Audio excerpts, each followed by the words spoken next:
Hey my dear family, I hope you doing all well. So guys, मैं बहुत दिनों के बाद बहुत मंथ के बाद आई हूँ। आई एम रियली सॉरी, थोड़ा पर्सनल इश्यूज़ की वजह से। और मेरे यूट्यूब की पहली जो चैनल थी, मेन चैनल जिसमें 10 के सब्सक्राइबर होने वाले थे, वो यूट्यूब ने डिलीट कर दिया। उसका सदमा इतना लगा कि मैंने छोड़ ही दिया था इस चैनल को। बट अब मुझको लगता है कि नहीं, मुझे कंटिन्यू करना चाहिए। तो मैं फिर से ये स्टोरी लेकर आ गई हूँ आगे की। तो हम थोड़ा सा पीछे का जान लेते हैं, जिससे कि आपको स्टोरी की लिंक समझ में आ जाए। तो लास्ट में हमने देखा था कि सौक्यों की माँ मर गई थी और उसके पापा भी मर गए थे। माँ बाप दोनों मर जाने के बाद उसको इतना ज़्यादा सदमा लगता है कि उसको बार बार अपनी माँ की आवाज़ सुनाई दे रही होती है। और हमने सामने जो दूसरा मैन लीड देखा था, उसका नाम जोंगरिम था। तो चलो आगे देखते हैं। जोंगरिम एक जगह पर बैठा हुआ था और मन में सोचता है, मैंने उस की को ढूंढा था, पर वो ना जाने मुझे हॉस्पिटल में भी नहीं मिली।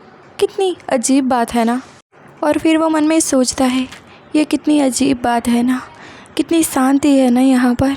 न जाने क्यों हर वक्त मेरे दिमाग में यही चलता रहता है, जैसे कि मेरे माता पिता मेरे साथ ही सोए हुए हैं और उनकी सांसों की आवाज़ मेरे कानों में गूंज रही है। पर अब कुछ भी नहीं बचा, अब कुछ भी नहीं बचा। मम्मा, पापा, कुछ नहीं। मैं कम्प्लीटली अलोन हो चुका हूँ। अनाथ हो चुका हूँ मैं। It's terrifying, so much terrifying. भयानक, दर्दनाक, अकेलापन। बस एक बार ऐसा हो जाए कि मैं एक बार अपनी आंखें बंद करूँ और जब मैं खोलूँ तो मेरे पीछे मेरे मम्मा पापा खड़े हो। इससे अच्छी बात तो कोई हो ही नहीं सकती। आई डेस्परेटली वॉन्ट इट। मुझे चाहिए वो। एक बार मैं बस अपनी आंखें बंद करूं और मेरे पीछे ज़िंदा मेरे माँ बाप खड़े हो। धीरे धीरे दिन गुजर रहे थे। सौक्यों मन में सोचता है, मुझे हॉस्पिटल की तरफ से मनाही कर दी गई है कि मैं अपने पापा को देख नहीं सकता हूँ। तो खाली मिनी मार्ट स्टोर को देखता हूँ दूर से। अपने पापा को वो भी नहीं देख सकता। न जाने ये दिन कैसे गुजारूंगा मैं। तो गाइस, यहाँ पर क्या हो गया था कि उसकी माँ मर गई थी, उसके पापा नहीं मरे थे, पर उसके पापा कोमा में चले गए थे। तो जिंदा लाश के बराबर ही हो गए थे।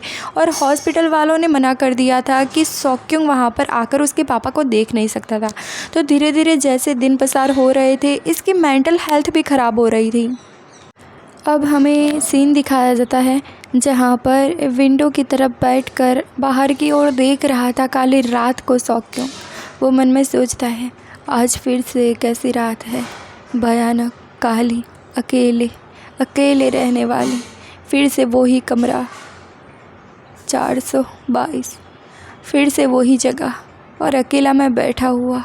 न जाने कैसे मेरी ज़िंदगी पसार होगी, न जाने कैसे मेरे मम्मी पापा के मेरे दिन गुजरेंगे।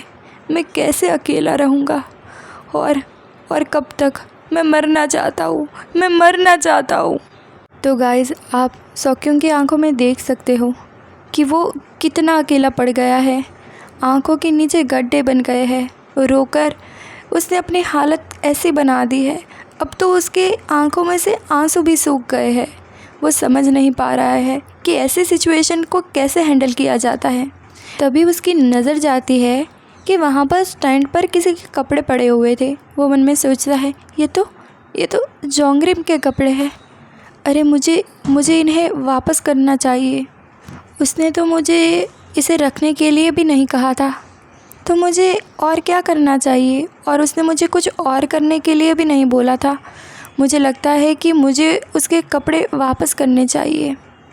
फिर वो उस जगह से उठकर उस कपड़े को लेने जाता है। तभी उसकी नज़र जाती है मोबाइल पर।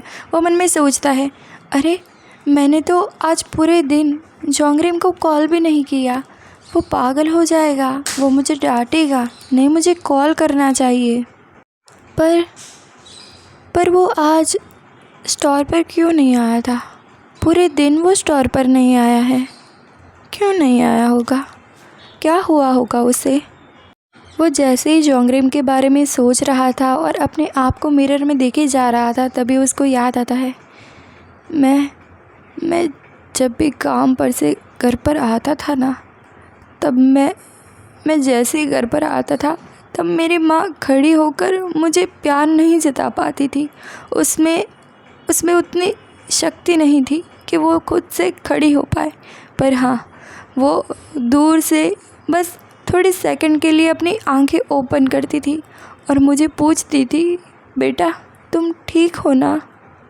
फिर अचानक से उसे कुछ होने लगता है, उसका पूरा शरीर ठंडा पड़ जाता है। वो अपने आप को संभाल नहीं पा रहा था, उसके पैर ज़मीन पर टिक नहीं रहे थे, उसको चक्कर आने लगते हैं। वो मन में सोचता है, मैं जब इस घाव से उभर जाऊंगा वो जिंदा होगी। हाँ, शायद।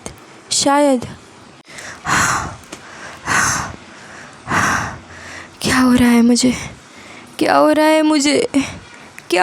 मुझे। और तभी उसको अचानक कुछ फील होता है जो उसके मुंह में से और नोज़ में से आ रहा था। और जब वो अपने हाथ को आगे करके देखता है तो उसे समझ में आ रहा था कि उसके नोज़ में से और उसके मुंह में से ब्लीडिंग हो रही थी, ब्लड आ रहा था वहाँ से। जैसे ही वो अपनी आंखें ओपन करता है, उसे अपनी माँ पीछे दिखाई देती है और वो बोल रही थी, मुझे पता है बेटा, तुम थक गए हो ना।